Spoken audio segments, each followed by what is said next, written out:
Hi friends, welcome back to my channel. ನಾನು ರಾಣಿ ನಾಗಣ್ಣ. ಬನ್ನಿ ಇವತ್ತಿನ ವಿಡಿಯೋನ ಸ್ಟಾರ್ಟ್ ಮಾಡೋಣ. ಇವತ್ತಿನ ವಿಡಿಯೋದಲ್ಲಿ ನಂದಿ ಬಟ್ಲು ಗಿಡವನ್ನು ಕಟ್ಟಿಂಗಿಂದ ಹೇಗೆ ಬೆಳೆಯೋದು ಅಂಥೇಳಿ ತೋರಿಸ್ತಾ ಇದ್ದೇನೆ. ಹಾಗೆಯೇ ಕೆಮಿಕಲ್ ಫರ್ಟಿಲೈಸರ್ನ ಹಾಕೋದಕ್ಕೆ ಅಳತೆ ಯಾವ ರೀತಿ ಎಷ್ಟು ಪ್ರಮಾಣದಲ್ಲಿ ಕೆಮಿಕಲ್ ಫರ್ಟಿಲೈಸರ್ನ ಗಿಡಗಳಿಗೆ ಬಳಸಬೇಕು ಅನ್ನೋದ್ರ ಬಗ್ಗೆ ಮಾಹಿತಿಯನ್ನು ಕೊಡ್ತಾ ಇದ್ದೀನಿ. ಹಾಗೆ ಸುಮಾರು ಮಾಹಿತಿಯನ್ನು ಇವತ್ತಿನ ಈ ವಿಡಿಯೋ ಒಳಗೊಂಡಿದೆ. ಹಾಗಾಗಿ ವಿಡಿಯೋ ಲೆಂತಿ ಅನಿಸ್ಬೋದು. ಹಾಗೆಲ್ಲ ಯೋಚನೆ ಮಾಡಿದೆ. ವಿಡಿಯೋವನ್ನು ಒಂದು ಇನ್ಫಾರ್ಮೇಷನ್ ತಿಳ್ಕೊಬೇಕು ಅಂದರೆ ಟೈಮ್ ಆಗೇ ಆಗುತ್ತೆ, ಆಯಿತಾ? ಹಾಗಾಗಿ ತಾಳ್ಮೆಯಿಂದ ವಿಡಿಯೋವನ್ನು ಪೂರ್ತಿಯಾಗಿ ನೋಡಿ. ಒಳ್ಳೆ ಮಾಹಿತಿಯಂತೂ ಖಂಡಿತ ಇದೆ. ಹಾಗೆ ವಿಡಿಯೋವನ್ನು ಸಬ್ಸ್ಕ್ರೈಬ್ ಮಾಡ್ಕೊಂಡು ನೋಡಿ, ಫ್ರೆಂಡ್ಸ್ ಆ್ಯಂಡ್ ಫ್ಯಾಮಿಲಿಗೆ ಶೇರ್ ಮಾಡಿ. ಬನ್ನಿ ಇವತ್ತಿನ ವಿಡಿಯೋದಲ್ಲಿ ಏನೇನಿದೆ ಅಂತ ನೋಡೋಣ.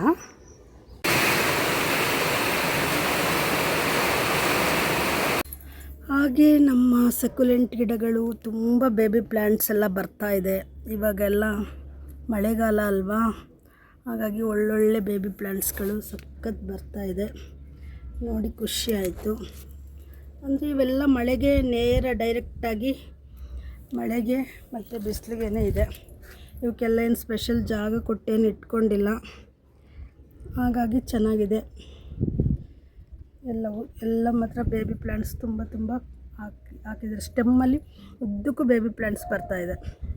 ಒಂದೊಂದ್ರಲ್ಲಿ ನೋಡಿ ಸ್ಟೆಮ್ಮಲ್ಲೇ ಬೇಬಿ ಪ್ಲ್ಯಾಂಟ್ಸ್ಗಳು ಸ್ಟಾರ್ಟ್ ಆಗಿದೆ. ಖುಷಿ ಆಯಿತು ನೋಡಿ ಅದನ್ನು.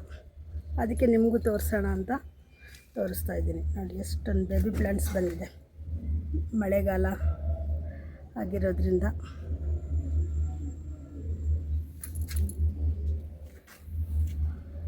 ನಾವು ರಿಪೋರ್ಟ್ ಮಾಡಿದಂಥ ಎಲ್ಲ ಗಿಡಗಳು ನೋಡಿ ದೊಡ್ಡದಾಗ್ಬಿಟ್ಟಿದೆ. ಅವತ್ತು ರಿಪೋರ್ಟ್ ಮಾಡಿದ್ನಲ್ಲ ಅದು ನೋಡಿ ಎಷ್ಟು ಸಣ್ಣ ಪ್ಲ್ಯಾಂಟ್ ಅದು. ಅದರಲ್ಲಿ ಅಷ್ಟೊಂದು ಬೇಬಿ ಪ್ಲ್ಯಾಂಟ್ ಸ್ಟಾರ್ಟ್ ಆಗಿದೆ. ಅಂದರೆ ಮಣ್ಣಿಗೆ ಟಚ್ ಆಗಿದೆ ಅದು ಎಲೆಗಳು, ಹಾಗಾಗಿ ಬೇಬಿ ಪ್ಲ್ಯಾಂಟ್ ಸ್ಟಾರ್ಟ್ ಆಗಿದೆ. ಪಾಪ ಇಲ್ಲೊಂದು ಬೇಬಿ ಪ್ಲ್ಯಾಂಟ್ ಹಂಗೆ ಬಿದ್ದಿದೆ ನೋಡಿ. ಇದನ್ನು ಜಸ್ಟ್ ಈಗ ತೆಗೆದುಬಿಟ್ಟು ಹಿಂಗಿಟ್ಟರೆ ಸಾಕು, ಇದೇ ಪ್ಲ್ಯಾಂಟ್ ಆಗುತ್ತೆ. ಇದಕ್ಕೇನು ಕೆಲಸ ಮಾಡೋಂಗಿಲ್ಲ. ಅದೇ ಹೊಸ ಪ್ಲ್ಯಾಂಟ್ ಇನ್ನೊಂದು ವಾರದಲ್ಲಿ ಸೆಟ್ ಆಗುತ್ತೆ. ಮಳೆಗಾಲ ಆಗಿರೋದ್ರಿಂದ ಈ ಥರ ಬಲ್ತಿರೋ ಎಲೆಗಳನ್ನ ನಾವೇ ಈ ಥರ ಬಿಡಿಸ್ಕೊಂಡ್ರೆ ಬೇಗ ಅದರಿಂದ ಹೊಸ ಈ ಥರ ಬೇಬಿ ಪ್ಲ್ಯಾಂಟ್ಸು ಅದೇ ಸ್ಟೆಮ್ಮಿಂದ ಬೇಗ ಆಗುತ್ತೆ. ನಮ್ಮ ಹತ್ರ ಏನಾದರೂ ಸಕ್ಯುಲೆಂಟ್ ಗಿಡಗಳು ಯಾರ ಹತ್ರ ಏನಾದರೂ ಇದ್ದರೆ ಇವಾಗ ಈ ಥರ ಲೀವ್ಸ್ಗಳನ್ನ ಬಿಡಿಸ್ಕೊಂಬಿಡಿ. ನೋಡಿ ಒಂಚೂರು ಮಣ್ಣಿಗೆ ಟಚ್ ಆದರೆ ಸಾಕು, ಬೇರು ಕೊಡೋದಕ್ಕೆ ಸ್ಟಾರ್ಟ್ ಆಗೋಗುತ್ತೆ ಅಲ್ಲೇ. ಹಾಗೆ ಇದು ಅವತ್ತು ನಾನು ತೋರಿಸಿದ್ನಲ್ಲ ದಾಸವಾಳ ಗಿಡನ ಕುಡಿ ಭಾಗವನ್ನು ಹೇಗೆ ಗಿಡ ಮಾಡ್ಕೊಳ್ಳೋದು ಅಂಥೇಳಿ, ಆ ಗಿಡ ನೋಡಿ ಎಷ್ಟು ಚೆನ್ನಾಗಿ ಆಗಿದೆ. ಗಿಡಗಳು ಚಿಗುರು ಬರೋ ಥರನೇ ಆಗಿದೆ, ಹೊಸ ಚಿಗುರು ಬರೋ ಥರ. ಈ ಥರ ಕುಡಿ ಭಾಗದ ಒಂದು 5 ಇಂಚು ಕುಡಿ ಭಾಗದಿಂದ ಕಟ್ ಮಾಡಿಕೊಂಡ್ರೆ ಬೇಗ ಗಿಡಗಳಾಗ್ತವೆ. ಹಾಗೆಯೇ ನೋಡಿ ಇಲ್ಲಿ ಹೂ ಕೂಡ ಸ್ಟಾರ್ಟ್ ಆಗಿದೆ. ಅಂದರೆ ಇವೆಲ್ಲ ಹೊಸದಾಗಿ ನಮ್ಮ ಮನೆಯಲ್ಲೇ ಈ ಥರ ಮೊಗ್ಗುಗಳು ಬಂದು ಈ ಥರ ಹೂವಾಗಿರೋವಂಥದ್ದು. ಅಂದರೆ ಹೂ ಸಣ್ಣ ಇದೆ, ದಪ್ಪ ಇಲ್ಲ, ಬಟ್ ಹೂವಾಗುತ್ತೆ. ಹಾಗೆಯೇ ಈ ಗಿಡನ ನೀಟಾಗಿ ಚೆನ್ನಾಗಿ ಬೆಳೆಸ್ಕೊಂಡ್ರೆ ಗಿಡ ಕೂಡ ಚೆನ್ನಾಗಿ ಸೆಟ್ ಆಗುತ್ತೆ. ಅಂದರೆ ಈಗಲೇ ಇದನ್ನು ರಿಪೋರ್ಟ್ ಎಲ್ಲ ಮಾಡಬಾರ್ದು. ಇದಕ್ಕೆಲ್ಲ 1-2 ತಿಂಗಳು ಟೈಮ್ ಕೊಡಬೇಕು. ಯಾಕೆಂದರೆ ಬೇರು ಬಂದಿರಲ್ವೋ, ಆದರೆ ಹೂಗಳು ಸ್ಟಾರ್ಟ್ ಆಗಿಬಿಡುತ್ತೆ. ಒಳ್ಳೆ ದಪ್ಪ ಮತ್ತು ಹೆಲ್ದಿ ಆಗಿರೋಂಥ ಬೇರುಗಳು ಬಂದಿರಲ್ಲ.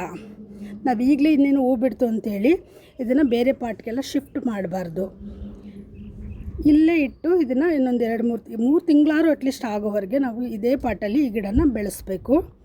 ಯಾರಿಗಾದರೂ ಆಸಕ್ತಿ ಇರೋರು ನನ್ನ ಹಿಂದಿನ ವಿಡಿಯೋವನ್ನು ನೋಡಿ ದಾಸವಾಳ ಗಿಡಗಳನ್ನು ಕಟ್ಟಿಂಗ್ಗಳನ್ನು ಹಾಕಿ ಗಿಡ ಮಾಡ್ಕೊಳ್ಬೋದು. ಈ ರೀತಿ ನಾನು ಸುಮಾರು ಮಾಡಿದ್ದೀನಿ. ಎಲ್ಲವೂ ಕೂಡ ನೋಡಿ, ಇಲ್ಲೂ ಕೂಡ ಹೊಸ ಮೊಗ್ಗುಗಳು ಬರ್ತಿದೆ ನೋಡಿ. ಇದು ಕೂಡ ಹಾಗೆ ಕುಡಿ ಭಾಗನ ಹಾಕಿರೋಂಥ ಗಿಡ. ಇದು ಕಾಣಿಸ್ತಿದೆಯಾ? ಇದು ಹೊಸ ಮೊಗ್ಗುಗಳು ಆ ಥರ ಕುಡಿ ಭಾಗದಿಂದ ಸ್ಟಾರ್ಟ್ ಆಗ್ತಾಯಿದೆ. ಹಾಗೆಯೇ ನಾನು 1 ತಿಂಗಳ ಹಿಂದೆ ನೋಡಿ ಒಂದು ನಂದಿ ಬಟ್ಲು ಗಿಡವನ್ನು ಅದೇ ಪ್ರೊಸೀಜರಲ್ಲಿ ನಾನು ಹಾಕಿದ್ದೇನೆ. ಆದರೆ ಈ ಗಿಡ ಸುಮಾರು 8-10 ಇಂಚು ಉದ್ದ ಇದೆ. ಆ ಥರ ಗಿಡವನ್ನು ನಾನು ಇಲ್ಲಿ ಹಾಕಿದ್ದೆ. ನಾನು ಈ ಗಿಡನ ಟಚ್ಚೇ ಮಾಡಲ್ವಲ್ಲ, ಹಾಗಾಗಿ ಇಲ್ಲಿ ಏನೋ ಬೆಳ್ಕೊಂಡಿದೆ. ಈ ಗಿಡಗಳೆಲ್ಲ ಹೊಸ್ದಾಗಿ ರಿಪಾರ್ಟ್ ಮಾಡಿದ್ದಲ್ಲ, ಹಾಗೆ ಇಟ್ಟಿದ್ದೀನಿ, ಇವನ್ನ ಟಚ್ ಮಾಡಿಲ್ಲ.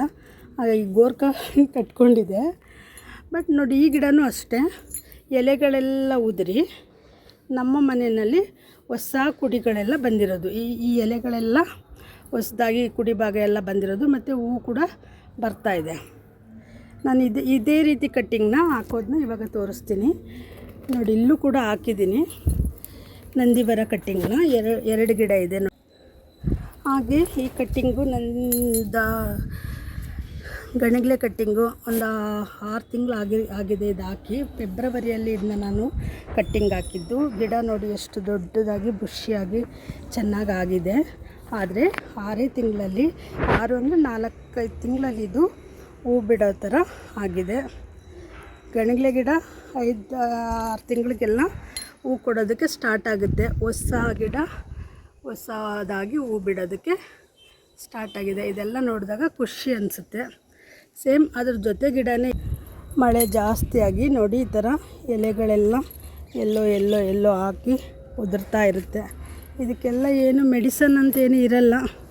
ಬಟ್ ಏನಂದರೆ ಮಳೆ ಅಂತೇಳಿ ನಾವು ನೆರಳಿಗೆ ಅಥವಾ ಮಳೆ ಬೀಳದೇ ಇರೋ ಜಾಗಕ್ಕೂ ಇವನ್ನೆಲ್ಲ ಎತ್ತಿಟ್ಕೊಳ್ಳೋಕ್ಕಾಗಲ್ಲ. ಹಿಂಗೆ ಮೇಂಟೈನ್ ಮಾಡಬೇಕು.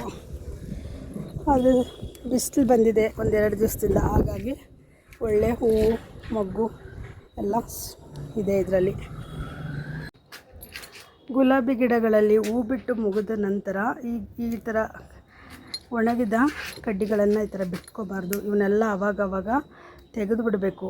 ಆಗ ನಮಗೆ ಹೊಸ ಗಿಡ ಬರೋದಕ್ಕೆ, ಹೊಸ ಚಿಗುರು ಬಂದು ಹೊಸ ಮೊಗ್ಗುಗಳು ಬರೋದಕ್ಕೆ, ಈ ಥರ ಹೊಸ ಮೊಗ್ಗುಗಳು ಹೊಸ ಚಿಗುರು ಬರೋದಕ್ಕೆ ಅನುಕೂಲ ಆಗುತ್ತೆ. ಹಾಗೆ ಈ ಥರ ಒಣಗಿದ ಸ್ಟೆಮ್ಗಳನ್ನ ಕಟ್ ಮಾಡಿ ತೆಗಿಬೇಕು.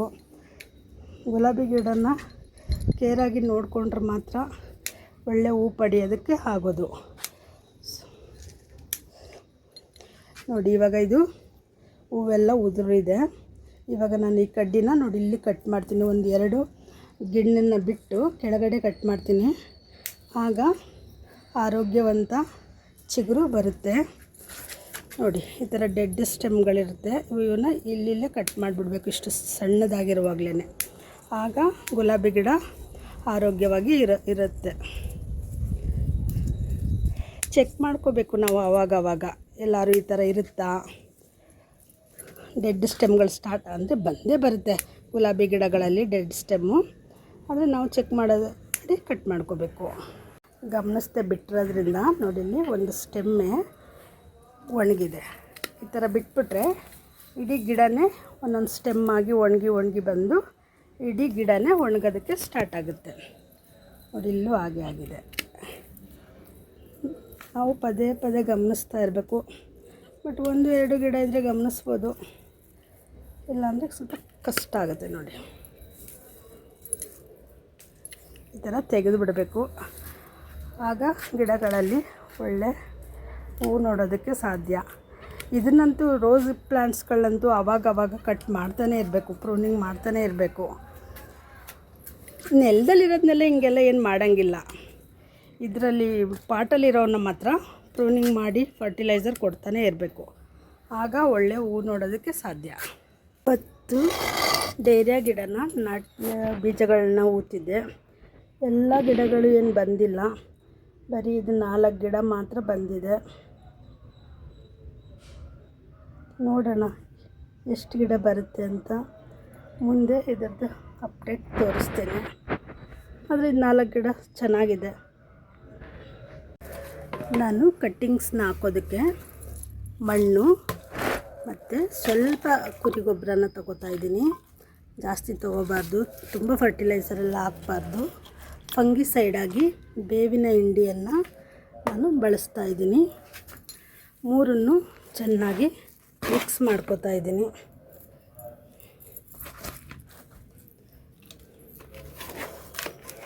ಮೂರನ್ನು ಈಗ ಚೆನ್ನಾಗಿ ಮಿಕ್ಸ್ ಮಾಡಿಕೊಂಡು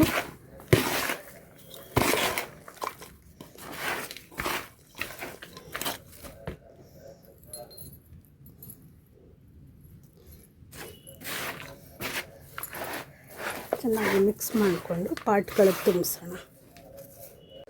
ಈ ಕಟ್ಟಿಂಗ್ಗಳನ್ನು ಹಾಕೋದಕ್ಕಿಂತ ಮೊದಲು ಬನ್ನಿ ಇವತ್ತು ನಾನು ನಂದಿವರ ಹೂವಿನ ಕಟ್ಟಿಂಗ್ನ ಹಾಕ್ತಾಯಿದ್ದೀನಿ. ಕಟ್ಟಿಂಗ್ ಹಾಕೋದಕ್ಕಿಂತ ಮೊದಲು ಈ ರೀತಿ ಎಲೆಗಳನ್ನೆಲ್ಲ ರಿಮೂವ್ ಮಾಡ್ಕೋಬೇಕು.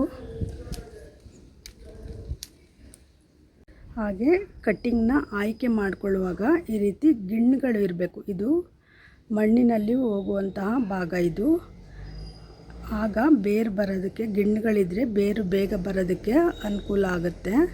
ಹಾಗಾಗಿ ಮಣ್ಣಿನ ಒಳಗೆ ಒಂದು 2 ಗಿಣ್ಣು 3 ಗಿಣ್ಣು ಹೋದರೆ ಬೇಗ ಬೇರುಗಳು ಚೆನ್ನಾಗಿ ಬರುತ್ತೆ. ಯಾಕೆಂದರೆ ಒಂದು ಗಿಣ್ಣು ಫೇಲ್ ಆದರೂ ಇನ್ನೊಂದು ಗಿಣ್ಣಲ್ಲಿ ಬೇರು ಬರೋದಕ್ಕೆ ಅನುಕೂಲ ಆಗುತ್ತೆ. ಆಯ್ಕೆ ಮಾಡ್ಕೊಳ್ಳುವಾಗ ಈ ರೀತಿ ಗಿಣ್ಣು ಇರೋವಂಥದ್ದನ್ನ ನೋಡಿ ಕಡ್ಡಿಗಳನ್ನು ನೀವು ಆಯ್ಕೆ ಮಾಡ್ಕೋಬೇಕು. ನಾನು ಇಲ್ಲಿ ಎಲ್ಲ ಎಲೆಗಳನ್ನು ತೆಗೆದಿಲ್ಲ, ಒಂದು ಸ್ವಲ್ಪ ಬಲ್ತಿರೋ ಎಲೆಗಳನ್ನ ಮಾತ್ರ ತೊಗೊಂಡಿದ್ದೀನಿ. ಮೇಲ್ಗಡೆದನ್ನ ಹಾಗೆ ಬಿಟ್ಟಿರ್ತೀನಿ. ಕಟ್ಟಿಂಗ್ಸ್ಗಳನ್ನು ಹೀಗೆ ರೆಡಿ ಮಾಡ್ಕೋಬೇಕು. ರೆಡಿ ಮಾಡಿಕೊಂಡ ನಂತರ ಹೀಗೆ ಕೆಳಭಾಗವನ್ನು ನಾವು ಮಣ್ಣಿಗೆ ಹಾಕ್ತೀವಲ್ಲ ಆ ಭಾಗವನ್ನು ಹೀಗೆ ಸ್ವಲ್ಪ ಹೊರ್ಕೊಳ್ಬೇಕು. ಮೇಲ್ಭಾಗವನ್ನು ಬೇರು ಬರೋದಕ್ಕೆ ಅನುಕೂಲ ಆಗುತ್ತೆ. ಎಲ್ಲ ಕಡ್ಡಿಗಳಲ್ಲೂ ಹೀಗೆ ಮೇಲ್ಭಾಗವನ್ನು ಸ್ವಲ್ಪ ಹೊರ್ಕೊಬೇಕು.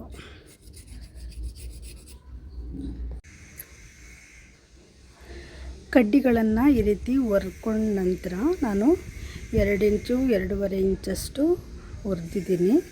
ಹಾಗೆ ಹೊರ್ಕೊಂಡ ನಂತರ ಗಿಡನ ಸ್ವಲ್ಪ ನೀರು ಹಾಕ್ಕೊಂಡಿದ್ದೀನಿ. ಯಾಕೆಂದರೆ ಗಿಡ ಬಾಡೋಗಿತ್ತು ಎಲೆಗಳೆಲ್ಲ, ಹಾಗಾಗಿ ನೀರು ಹಾಕ್ಕೊಂಡಿದ್ದೀನಿ. ಈಗ ಇದನ್ನು ಪಾಟಲ್ಲಿ ಹೇಗೆ ನೆಡೋದು ಅಂತ ನೋಡೋಣ. ಹಾಗೆ ನಮ್ಮ ಪಾಟಿಂಗ್ ಮಿಕ್ಸ್ ಇಲ್ಲಿ ರೆಡಿಯಾಗಿದೆ. ಇದನ್ನು ಈಗ ಪಾಟ್ಗೆ ತುಂಬಿಸೋಣ.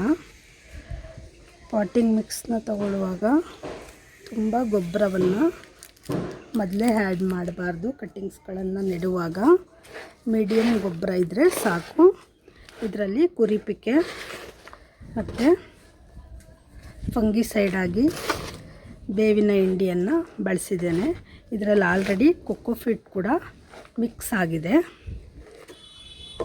ಈಗ ನಾನು ಒಂದು ಪಾಟ್ ತೊಗೊಂಡಿದ್ದೀನಿ. ಪಾಟ್ ಕೆಳಗಡೆ ಪ್ಲಾಸ್ಟಿಕ್ಕಿಂದ ಮುಚ್ಕೊಂಡಿದ್ದೀನಿ. ಅದ್ರ ಮೇಲ್ಗಡೆ ತೆಂಗಿನ ಗರಿಯನ್ನು ಹಾಕ್ಕೊಂಡಿದ್ದೀನಿ. ಈಗ ನಾನು ಇದಕ್ಕೆ ತುಂಬ ಮಣ್ಣನ್ನು ಒಟ್ಟಿಗೆ ಮೊದಲೇ ತುಂಬಿಸಲ್ಲ. ಈಗ ಒಂದು 2 ಇಂಚು 3 ಇಂಚು ಮಣ್ಣನ್ನು ತುಂಬಿಸಿದ್ದೀನಿ. ಈಗ ಇದರಲ್ಲಿ ಆ ಕಡ್ಡಿಗಳನ್ನು ಹಾಕೋಣ. ಕಡ್ಡಿಗಳನ್ನು ನೆಡೋದಕ್ಕೆ ನಾನು ಅಲೋವೆರಾ ಜೆಲ್ಲನ್ನು ಬಳಸ್ತಾ ಇದ್ದೀನಿ. ಹಾಗೆಯೇ ಗ್ರೋ ರೂಟ್ ಈ ಪೌಡರ್ನ ನಾನು ಬಳಸಿ ಕಡ್ಡಿಗಳನ್ನು ನೆಡ್ತೇನೆ. ಕಡ್ಡಿಗಳು ರೆಡಿಯಾಗಿದೆ. ಕಡ್ಡಿಗಳನ್ನು ಹೊರ್ದಿದ್ದೀನಿ ಕೂಡ. ರೂಟಿಂಗ್ ಹಾರ್ಮೋನ್ ಆಗಿ ಅರಿಶಿನ ಪುಡಿಯನ್ನು ಬಳಸ್ಬೋದು. ಹಾಗೆ ಜೇನುತುಪ್ಪವನ್ನು ಕೂಡ ಬಳಸ್ಬೋದು. ಈ ರೀತಿ ಎಲ್ಲ ಬಳಸಿ ನಾವು ಹಾಗೆಯೇ ಚಕ್ಕೆ ಪುಡಿಯನ್ನು ಕೂಡ ರೂಟಿಂಗ್ ಹಾರ್ಮೋನ್ ಆಗಿ ಪೌಡ್ರಾಗಿ ಈ ಥರ ಕಡ್ಡಿಗಳನ್ನು ನೆಡುವಾಗ ಬಳಸ್ಬೋದು. ಆದರೆ ನಾನಿವತ್ತು ಅಲೋವೆರಾ ಜೆಲ್ ಮತ್ತು ರೂಟಿಂಗ್ ಹಾರ್ಮೋನ್ ಪೌಡರ್ನ ನಾನು ಬಳಸ್ತಾ ಇದ್ದೇನೆ. ನಿಮಗೆ ಯಾವುದು ಅನುಕೂಲ ಇದೆ, ನಿಮಗೆ ಯಾವುದರಲ್ಲಿ ಸಕ್ಸಸ್ ರೇಟ್ ಜಾಸ್ತಿ ಇದೆ ಅನಿಸುತ್ತೆ ನೀವು ಕಟ್ಟಿಂಗ್ಗಳನ್ನು ಹಾಕುವಾಗ ಅಂಥವನ್ನ ನೆಡಿ. ಅಂಥವನ್ನ ಬಳಸಿ ಗಿಡಗಳ ಕಟ್ಟಿಂಗ್ನ ನೆಟ್ಕೊಳ್ಳಿ. ಇನ್ನೆರಡು ಕಟ್ಟಿಂಗಿಗೆ ನಾನೀಗ ರೂಟಿಂಗ್ ಹಾರ್ಮೋನ್ ಪೌಡರ್ನ ಬಳಸ್ತಾ ಇದ್ದೀನಿ.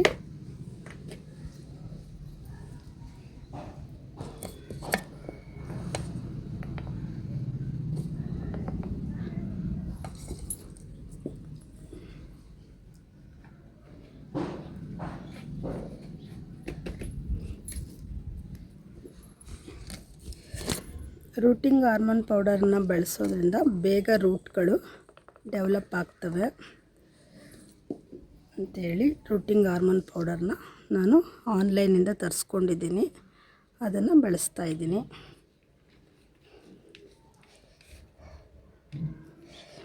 ಈ ಥರ ಹಾಕೋದ್ರಿಂದ ಗಿಡಗಳು ಸಕ್ಸಸ್ ಆಗ್ತವೆ. ಯಾಕೆಂದರೆ ಆಲ್ರೆಡಿ ನನ್ನ ಹತ್ರ ಸಕ್ಸಸ್ ಆಗಿದೆ ನೋಡಿ. ಈ ಪಾಟ್ಗಳಲ್ಲಿ ನಾನು ಹಾಕಿದ್ದೀನಿ. ಹಾಗೆಯೇ ಗಣಿಗ್ಲೆ ಕಟ್ಟಿಂಗ್ನ ಆ ರೀತಿ ಹಾಕಿ ಸಕ್ಸಸ್ ಆಗಿದ್ದೀನಿ ನೋಡಿ. ಇಲ್ಲೆಲ್ಲ ಹೊಸ ಹೊಸ ಚಿಗುರುಗಳು ಬಂದಿದೆ ನಮ್ಮ ಮನೆಯಲ್ಲಿ. ಅದಕ್ಕೆ ನಾನು ನಿಮಗೂ ತೋರಿಸೋಣ ಅಂತ ಆಗ್ತಾಯಿರೋದು. ಹಾಗೆ ನೋಡಿ, ಹೊಸ ಹೂ ಬಿಡೋ ಅಂಥ ಮೊಗ್ಗುಗಳು ಕೂಡ ಸ್ಟಾರ್ಟ್ ಆಗ್ತಾಯಿದೆ. ಇದಕ್ಕೆ 1.5 ತಿಂಗಳಾಗಿದೆ ನಾನು ಈ ಕಟ್ಟಿಂಗ್ಗಳನ್ನು ಹಾಕಿ. ಅದಕ್ಕೆ ಯಾರಿಗಾದರೂ ಆಸಕ್ತಿ ಇರೋರು ಅವರು ನೀವುಗಳು ಕೂಡ ಹಾಕ್ಕೊಳ್ಳಿ ಅಂಥೇಳಿ ನಾನು ತೋರಿಸ್ತಾ ಇದ್ದೀನಿ. ನಾನು 2 ಪಾಟಲ್ಲಿ ಕಟ್ಟಿಂಗ್ನ ಹಾಕಿದ್ದೇನೆ ನೋಡಿ. ಇಲ್ಲೂ ಕೂಡ ಹಾಕಿದ್ದೇನೆ, ಇಲ್ಲೂ ಕೂಡ ಸಕ್ಸಸ್ ಆಗಿದೆ ಗಿಡ. ಹಾಗಾಗಿ ನಿಮಗೆ ನಾನಿವತ್ತು ಈ ಕಟ್ಟಿಂಗನ್ನು ಹಾಕೋದನ್ನು ತೋರಿಸ್ತಾ ಇದ್ದೀನಿ. ಗಿಡಗಳನ್ನೆಲ್ಲ ನೆಟ್ಟಾಗಿದೆ. ಇದಕ್ಕೆ ಇನ್ನೊಂದು ಸ್ವಲ್ಪ ಮಣ್ಣನ್ನು ಸೇರಿಸ್ತೀನಿ ಈಗ.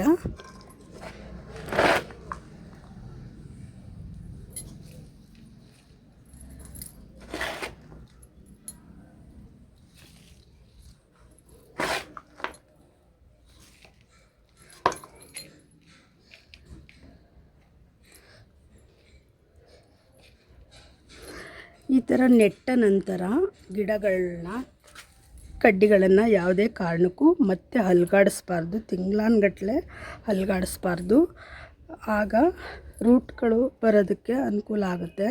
ನಾವು ನೀರು ಹಾಕುವಾಗ ಅವಾಗೆಲ್ಲ ಈ ಗಿಡನ ತಗ್ಲಿಸ್ಬಾರ್ದು. ತಗ್ಲಿಸಿದ್ರೆ ರೂಟ್ಗಳು ಡೆವಲಪ್ ಆಗೋಲ್ಲ. ಕಡ್ಡಿಗಳು ಅಲುಗಾಡಿದ್ರೂ ಕೂಡ ಆರೋಗ್ಯವಂತ ಗಿಡ ಪಡ್ಕೊಳ್ಳೋದಕ್ಕೆ ಸಾಧ್ಯವಾಗೋದಿಲ್ಲ. ಸಾಧ್ಯವಾದಷ್ಟು ಕಡ್ಡಿಗಳನ್ನು ನೆಟ್ಟ ನಂತರ ಇದಕ್ಕೀಗ ನೀರು ಹಾಕೋಣ. ಇದು ಈ ರೀತಿ ನಂದಿವರ ಹೂವಿನ ಗಿಡ. ಇದನ್ನು ಕೂಡ ನಾನಿವತ್ತು ಕಟ್ಟಿಂಗ್ಸ್ನ ಹಾಕ್ತಾಯಿದ್ದೀನಿ. ಹೇಗೆ ಹಾಕೋದು ಅಂತ ನೋಡೋಣ ಬನ್ನಿ. ಸೇಮ್ ಆ್ಯಸ್ ಇಟ್ ಈಸ್ ಇದರಲ್ಲೂ ಕೂಡ ಎಲ್ಲ ಬಲ್ತಿರೋಂಥ ಎಲೆಗಳನ್ನೆಲ್ಲ ಕಟ್ ಮಾಡಿ ತೆಗಿತಾ ಇದ್ದೀನಿ. ಬಟ್ ನಾನು ಈ ಕಟ್ಟಿಂಗ್ನ ಇದುವರೆಗೆ ಹಾಕಿಲ್ಲ, ಇವತ್ತೇ ಫಸ್ಟ್ ಟೈಮು ಹಾಕ್ತಾಯಿರೋದು. ಅಂದರೆ ನಾವು ಕಟ್ಟಿಂಗ್ಗಳನ್ನ ಯಾವುದೇ ಕಟ್ಟಿಂಗ್ ಆಗಲಿ ತೊಗೋಬೇಕಾದ್ರೆ ಗಿಡಗಳಿಗೆ ಬಲ್ತಿರಬೇಕು. ಗಿಡಗಳು ಮದರ್ ಪ್ಲ್ಯಾಂಟ್ ಅಂತ ಏನು ಹೇಳ್ತೀವಿ, ಅದಕ್ಕೆ ಸ್ವಲ್ಪ 1 ವರ್ಷ 2 ವರ್ಷ ವಯಸ್ಸಾಗಿದ್ದಾಗ ಕಟ್ಟಿಂಗ್ಗಳಲ್ಲಿ ಒಳ್ಳೆ ಗ್ರೋತ್ ಬರುತ್ತೆ. ಕಟ್ಟಿಂಗ್ಗಳು ಸಕ್ಸಸ್ಫುಲ್ಲಾಗಿ ಮತ್ತೆ ಚಿಗುರ್ತವೆ. ನಾವು ಮದರ್ ಪ್ಲ್ಯಾಂಟ್ಗೇ ವಯಸ್ಸಾಗಿಲ್ಲ ಅಂದಾಗ ಕಟ್ಟಿಂಗ್ಗಳು ಸಕ್ಸಸ್ ಆಗೋದು ಸ್ವಲ್ಪ ಕಷ್ಟ.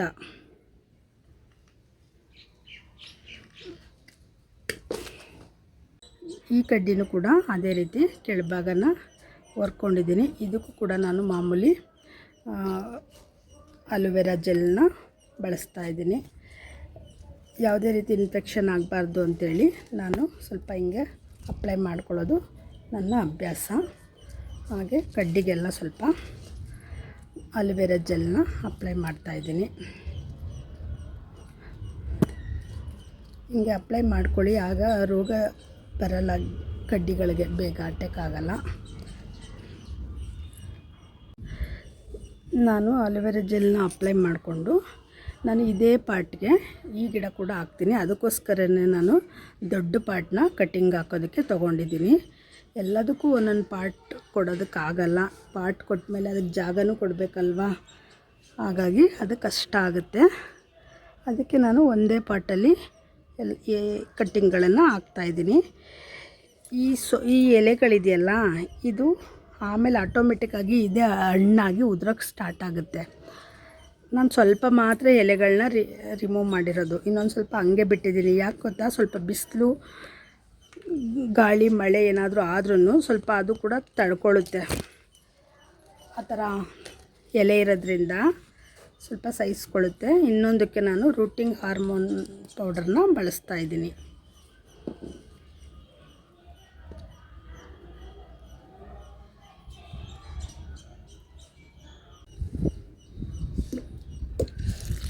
ಕಡ್ಡಿಗಳಿಗೆ ಆಲ್ರೆಡಿ ಮೇಲಿಂದ ನೀರು ಹಾಕಿರೋದ್ರಿಂದ ನಾನೇನು ಕಡ್ಡಿಗಳು ಪೂರ ನೀರೇನು ಹಾಕಲ್ಲ, ಬರೀ ಪಾಟಿಗೆ ಮಾತ್ರ ಸ್ವಲ್ಪ ನೀರು ಹಾಕ್ತೀನಿ.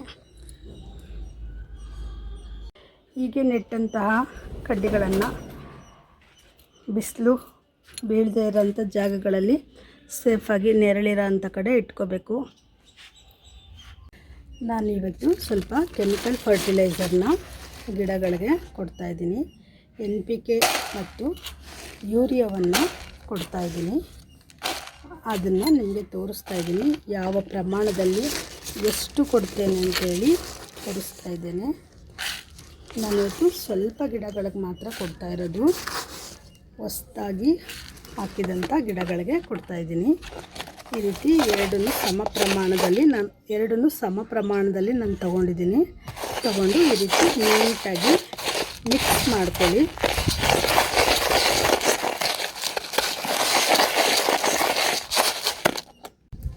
ನನಗೆ ತುಂಬ ಜನ ಹೇಳೋದು, ಈ ಕೆಮಿಕಲ್ ಫರ್ಟಿಲೈಸರ್ನ ಬಳಸೋದಕ್ಕೆ ಅಳತೆ ಪ್ರಮಾಣಗಳು ಕರೆಕ್ಟಾಗಿ ಗೊತ್ತಿಲ್ಲದೆ ಒಂದೊಂದು ಇಡಿಯನ್ನೇ ಈ ರೀತಿ ಬಳಸಿದ್ದೀವಿ, ಗಿಡಗಳಿಗೆ ಸುಟ್ಟೋಯ್ತು ಅಂತೆಲ್ಲ ಹೇಳ್ತಾರೆ. ಆದರೆ ಈ ಫರ್ಟಿಲೈಸರ್ನ ಒಂದೊಂದು ಇಡೀ ಪಾಟ್ಗಳಿಗೆ ಒಂದೊಂದು ಇಡೀ ಬಳಸುವಂತಹ ಅಗತ್ಯ ಇಲ್ಲ. ನಾನು ಹಿಂದಿನ ವಿಡಿಯೋದಲ್ಲಿ ತೋರಿಸಿದ್ದೆ, ಒಂದು ಟಾನಿಕ್ ಬಾಟಲಲ್ಲಿ ಬರೋವಂಥ ವೈಟ್ ಕ್ಯಾಪ್ ಬರುತ್ತಲ್ಲ, ಅದರಲ್ಲಿ ಒಂದು ಕ್ಯಾಪ್ ಅಂತ. ಕೆಲವರು ಟಾನಿಕ್ ಬಾಟಲ್ದು ಮುಚ್ಚಳ ಇಲ್ಲದೇ ಇದ್ದರೆ ಏನು ಮಾಡಬೇಕು ಅಂತ ಕೇಳಿದ್ರು. ಅದಕ್ಕೆ ನಾನಿವತ್ತು ನಿಮ್ಮ ಮನೆಗೆ ಎಲ್ಲರ ಮನೇಲೂ ಸಿಕ್ಕುವಂತಹ ವಾಟರ್ ಬಾಟಲ್ ಮುಚ್ಚಳ ನೋಡಿ, ಇದರಲ್ಲಿ ಫುಲ್ಲು ಹಿಂಗೆ ತಗೊಳ್ಳಿ. ಒಂದು ಮುಚ್ಚಳ ಫುಲ್ಲು ಒಂದು 10 ಇಂಚ್ ಪಾಟ್ಗೆ ಒಂದು ಫುಲ್ಲು ಮುಚ್ಚಳನ ಹಿಂಗೆ ಗೋಪುರ ರೀತಿ ತಗೊಂಡ್ರೆ ನೋಡಿ, ಇದರಲ್ಲಿ ಅರ್ಧ ಸ್ಪೂನ್ ಆಯಿತು. ಅಳತೆ ಗೊತ್ತಾಯ್ತಾ? ಕರೆಕ್ಟಾಗಿ ವಿಡಿಯೋನ ನೋಡಿ ಅಳತೆ ಪ್ರಮಾಣನ ತಿಳ್ಕೊಳ್ಳಿ. ಇಷ್ಟು ಹಾಕಿದ್ರೆ ಸಾಕು. 10 ಇಂಚು ಪಾಟ್ಗೆ ಇಷ್ಟು ಗೊಬ್ಬರವನ್ನು ಹಾಕಿದ್ರೆ ಸಾಕು. ನಾನು ಇಷ್ಟೇ ಹಾಕೋದು ಯಾವಾಗ್ಲೂ. ಒಬ್ಬೊಬ್ರು ಹೇಳಿದ್ರು ಮುಚ್ಚಳ ಇರಲ್ಲ, ಆಗೇನು ಮಾಡೋದು ಅಂತ. ತುಂಬ ಹೆಚ್ಚೆಲ್ಲ ಹಾಕಕ್ಕೆ ಹೋಗಬೇಡಿ, ಗಿಡಗಳು ಸುಟ್ಟೋಗೋ ಅಂತ ಇದೆಲ್ಲ ಇರುತ್ತೆ. ಯಾಕೆಂದರೆ ನಾನೀಗ ಗೊತ್ತಿಲ್ಲದೆ ಇದ್ದವ್ರಿಗೆ, ಇಲ್ಲ ಅಂದವ್ರಿಗೆ, ನಾನು ಕೆಲವ್ರಿಗೆ ಈ ರೀತಿ ಅಳತೆನಲ್ಲಿ ಹಾಕ್ಸಿ ನಾನು ರಿಸಲ್ಟ್ ಕೂಡ ನೋಡಿದ್ದೀನಿ. ಚೆನ್ನಾಗಿ ಅವ್ರ ಮನೆಗಳಲ್ಲಿ ಗಿಡಗಳು ಡೆವಲಪ್ ಆಗಿದೆ. ಹಾಗಾಗಿ ಎಲ್ರಿಗೂ ಸಿಕ್ಕುವಂತಹ ಈ ಮುಚ್ಚಳದಲ್ಲಿ ಇವತ್ತು ನಾನು ಅಳತೆಯನ್ನು ನಿಮಗೆ ತೋರಿಸ್ತಾ ಇದ್ದೀನಿ. ಖಂಡಿತ ಈ ವಿಡಿಯೋ ನಿಮಗೆ ಇಷ್ಟ ಆಗುತ್ತೆ ಅಂತ ಭಾವಿಸಿದ್ದೀನಿ. ಯಾರ್ಯಾರಿಗೆ ಇದೆಲ್ಲ ಇಷ್ಟ ಆಯಿತು, ನನ್ನ ವಿಡಿಯೋಯಿಂದ ಯೂಸ್ ಆಯಿತು ಅನಿಸುತ್ತೆ, ಅವರೆಲ್ಲ ದಯವಿಟ್ಟು ಸಬ್ಸ್ಕ್ರೈಬ್ ಮಾಡಿಕೊಂಡು ವಿಡಿಯೋನ ನೋಡಿ. ವಿಡಿಯೋ ಇಷ್ಟ ಆದರೆ ಲೈಕ್ ಮಾಡಿ, ಬೇರೆಯವ್ರಿಗೂ ಕೂಡ ಶೇರ್ ಮಾಡಿ. ಬನ್ನಿ, ಈ ಫರ್ಟಿಲೈಸರ್ನ ಎಲ್ಲ ಗಿಡಗಳಿಗೂ ಈಗ ಹಾಕೋಣ. ನಮ್ಮಲ್ಲಿ ಹಾಕಬೇಕಾದಂತಹ ಗಿಡಗಳಿಗೆ ಈ ಫರ್ಟಿಲೈಸರ್ನ ಇವತ್ತು ಹಾಕ್ತಾಯಿದ್ದೀನಿ. ಬನ್ನಿ ತೋರಿಸ್ತೀನಿ. ಈಗ ಎಲೆಗಳನ್ನ ಕ್ಲೀನ್ ಮಾಡಿದ್ನಲ್ಲ, ಆ ಗುಲಾಬಿ ಗಿಡಕ್ಕೆ ಒಂದು ಮುಚ್ಚಳವನ್ನು ನಾನು ಹಾಕ್ತಾಯಿದ್ದೀನಿ. ನೋಡಿ, ಗಿಡದ ಬುಡ ಅಲ್ಲಿ ಇದೆ, ಅಲ್ಲಿಂದ ಪಾಟ್ನ ಈ ಕೊನೆ ಭಾಗಕ್ಕೆ ನಾನು ಹಾಕ್ತಾಯಿದ್ದೀನಿ. ಹೀಗೆ ಹಾಕಿ ನೀವು ಕೂಡ.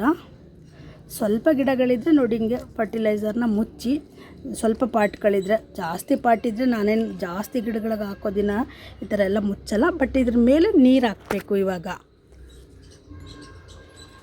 ಹಾಗೆ ಈ ಗಿಡ ಹೂವೆಲ್ಲ ಬಿಟ್ಟು ಮುಗ್ದಿದೆ. ಯೆಲ್ಲೋ ಕಲರ್ದು ಗುಲಾಬಿ ತೋರಿಸ್ತಾ ಇದ್ನಲ್ಲ, ಅದು ಹೂವೆಲ್ಲ ಬಿಟ್ಟು ಮುಗ್ದಿದೆ. ಈಗ ನನಗೆ ಒಳ್ಳೆ ಹೂವು ಬೇಕು ಅಂದರೆ ನಾನು ಇದಕ್ಕೂ ಕೂಡ ಫರ್ಟಿಲೈಸರ್ನ ಹಾಕಬೇಕು. ಮತ್ತು ಇಲ್ಲಿ 2 ಗಿಡ ಇದೆ, ಹಾಗಾಗಿ ಸ್ವಲ್ಪ ಫರ್ಟಿಲೈಸರ್ನ ಕೇಳುತ್ತೆ. ಇದಕ್ಕೆ ನಂತರ ನೀರು ಹಾಕೋಣ. ಇದ್ರ ಜೊತೆ ಕನಕಾಂಬರ ಕೂಡ ಗಿಡ ಇದೆ. ಹಾಗೆ ಈ ಗಿಡ ಕೂಡ ತುಂಬ ಹೂ ಬಿಟ್ಟು ಚೆನ್ನಾಗಿ ಹೂವೆಲ್ಲ ಆಗಿದೆ. ನೋಡಿ, ಗಿಡದ ಬುಡದಿಂದ ಪಾಟ್ನ ಕೊನೆಯ ಭಾಗಕ್ಕೆ ಈ ರೀತಿ ಫರ್ಟಿಲೈಸರ್ನ ಹಾಕ್ತಾಯಿದ್ದೀನಿ. ಇದು ಮಲ್ಲಿಗೆ ಗಿಡ. ಇದು ಚಿಕ್ಕ ಪಾಟಲ್ಲಿರೋದ್ರಿಂದ ನೋಡಿ, ಇದಕ್ಕೆ ಅರ್ಧ ಮುಚ್ಚಳದಷ್ಟು ನಾನು ಫರ್ಟಿಲೈಸರ್ನ ಕೊಡ್ತಾಯಿದ್ದೀನಿ. ಇದಕ್ಕೀಗ ನೀರು ಹಾಕೋಣ. ಇದು ಮಧುಮಾಲತಿ ಗಿಡ. ಇದು ತುಂಬ ಹೂ ಬಿಡೋ ಅಂಥ ಗಿಡ. ಇದಕ್ಕೆ ಸ್ವಲ್ಪ ಜಾಸ್ತಿ ಫರ್ಟಿಲೈಸರ್ನೇ ಹಾಕಬೇಕು. ನಾನೀಗ ಇದಕ್ಕೂ ಫುಲ್ಲು ಒಂದು ಮುಚ್ಚಳ ಫರ್ಟಿಲೈಸರ್ನ ಕಲಿಸ್ತಾ ಇದ್ದೀನಿ.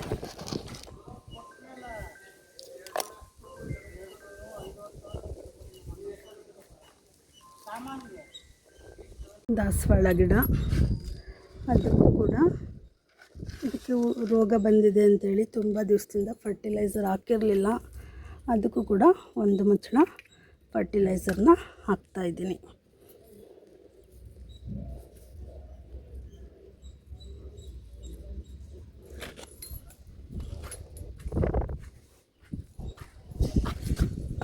ಇವು ಹೊಸ ಗಿಡಗಳಾಗಿತ್ತು, ಗಣಗ್ಲೆ ಗಿಡ. ಇದಕ್ಕೂ ಕೂಡ ನಾವು ಫರ್ಟಿಲೈಸರ್ ಕೊಟ್ಟಿರಲಿಲ್ಲ, ಅದಕ್ಕೆ ಇವತ್ತು ಕೊಡ್ತಾಯಿದ್ದೀನಿ. ಇದು ಹೂ ಬಿಡೋಕ್ಕೆ ಕೂಡ ಸ್ಟಾರ್ಟ್ ಮಾಡಿದೆ ಇವಾಗ.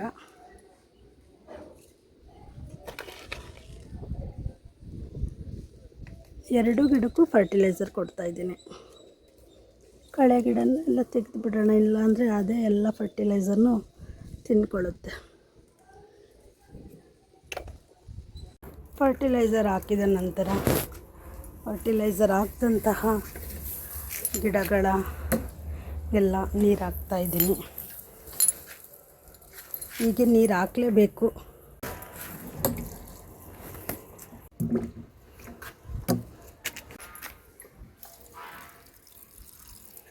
ಫರ್ಟಿಲೈಸರ್ನ ಕೊಡೋದಾದರೆ ಸಂಜೆ ವೇಳೆಯಲ್ಲಿ ಕೊಡಬೇಕು. ಆಗ ಗಿಡಗಳಿಗೆ ಹೀಟ್ ಆಗೋದು ಸ್ವಲ್ಪ ಕಡಿಮೆ ಆಗುತ್ತೆ. ಈ ಗಿಡಕ್ಕೆ ತುಂಬ ದಿವಸದಿಂದ ಫರ್ಟಿಲೈಸರ್ ಕೊಟ್ಟೇ ಇರಲಿಲ್ಲ. ಫರ್ಟಿಲೈಸರ್ ಹಾಕಿದಂತಹ ಗಿಡಗಳಿಗೆ ನೀರು ಹಾಕಿ ಇವತ್ತಿನ ವಿಡಿಯೋವನ್ನು ಎಂಡ್ ಮಾಡ್ತಾಯಿದ್ದೀನಿ. ಈ ವಿಡಿಯೋ ನೋಡೋದ್ರಿಂದ ನಿಮಗೆ ಏನಾದರೂ ಹೆಲ್ಪ್ ಆಯಿತು ಅಂತ ಅನಿಸಿದ್ರೆ ವಿಡಿಯೋಗೆ ಒಂದು ಲೈಕ್ ಕೊಡಿ. ಹೊಸಬ್ರು ಯಾರಾದರೂ ವಿಡಿಯೋ ನೋಡ್ತಾಯಿದ್ರೆ ದಯವಿಟ್ಟು ಸಬ್ಸ್ಕ್ರೈಬ್ ಮಾಡಿಕೊಂಡು ವಿಡಿಯೋ ನೋಡಿ. ಮುಂದೆ ಇನ್ನೂ ಒಳ್ಳೊಳ್ಳೆ ಮಾಹಿತಿ ಉಳ್ಳಂತಹ ವಿಡಿಯೋವನ್ನು ಹಾಕ್ತೇನೆ. ವಿಡಿಯೋ ಲೆಂತಿ ಅನ್ನಿಸ್ಬೋದು, ಬಟ್ ಇನ್ಫಾರ್ಮೇಷನ್ ಮುಖ್ಯ ಅಲ್ವಾ, ಎಷ್ಟೇ ದೊಡ್ಡದಾಗಿದ್ದರೂ ಕೂಡ. ಇದುವರೆಗೂ ನೋಡಿದ್ದಕ್ಕೆ ಧನ್ಯವಾದಗಳು.